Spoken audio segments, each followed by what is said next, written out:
Baik, machine learning for text mining. Apa yang kita lakukan dengan machine learning atau di text mining itu machine learning digunakan di mana? Kita akan lihat di sini. Jadi si machine learning ini build a model that is able to generalize and deal with novel cases. Dia membangun suatu model, ya, di mana model nanti diharapkan dapat mengeneralisir. Kemudian dia juga dapat beradaptasi dalam menghadapi kasus-kasus yang belum pernah ada sebelumnya. Jadi ketika di proses training atau proses pelatihan, kita gunakan machine learning.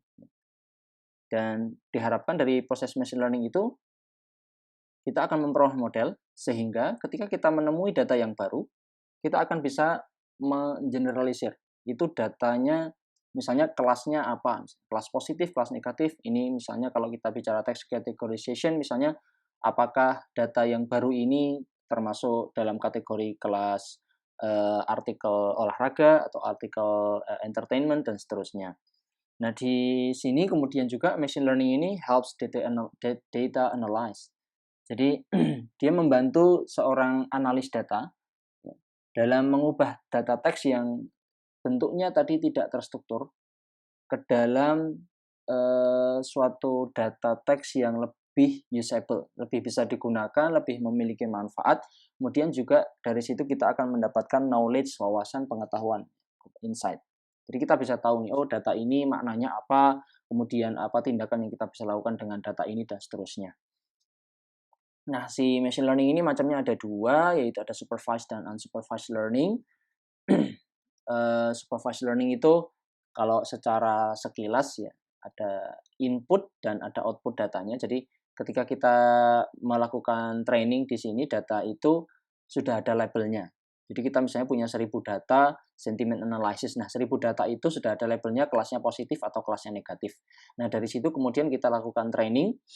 Kemudian setelah training selesai kita dapatkan model. Nah, model ini digunakan untuk menebak data baru. Misalnya ada kalimat baru, kita bisa menebak apakah kalimat ini sentimennya positif atau negatif. Itu dengan supervised learning, berarti kita sudah punya data dan labelnya. Nah, metodenya biasanya ini ada, kita bisa gunakan classification, regression, ya, gitu. Kemudian dia juga digunakan untuk prediction atau predictive model. Yang kedua adalah unsupervised learning. Dia tidak ada labelnya, jadi kita cuma diberikan suatu data, input saja.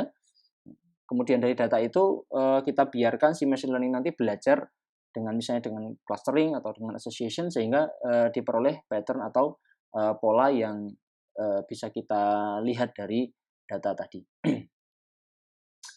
Baik, ini contoh beberapa penerapan supervised learning in text mining. Ada text classification atau sentiment analysis. Sebenarnya juga ada yang lain. Dan name entity recognition itu kita bisa gunakan supervised learning juga. Kemudian emotion detection dan lain sebagainya. Kemudian klasifikasi bahasa juga, language identification juga kita bisa anggap itu sebagai supervised learning. Nah, ini diantara algoritma supervised machine learning yang mungkin cukup populer di sini untuk banyak digunakan ya. Yang pertama ada support vector machine, ini cukup populer juga, cukup baik performanya juga, dan dia sangat cocok untuk binary class. Kemudian juga ada naive Bayes, kemudian ada maximum entropy, ada conditional random field. Ini biasanya dipakai untuk post tagging juga, atau name entity recognition kita juga bisa manfaatkan CRF. Kemudian ada linear regression. Nah, ini yang baru ngetrend sekarang, ada neural network atau deep learning. Kemudian juga ada KNN atau K nearest neighbor. Nah, untuk yang unsupervised learning di text mining, ini ada kasusnya, ada text clustering, ada topic modeling ya. Jadi kita tidak punya labelnya, ya. Kita cukup inputnya teks saja, dari teks itu kita bisa dapat insight apa, itu kita biarkan si machine learning algorithm itu belajar dari pola-pola yang diperoleh dari data teks yang kita punya.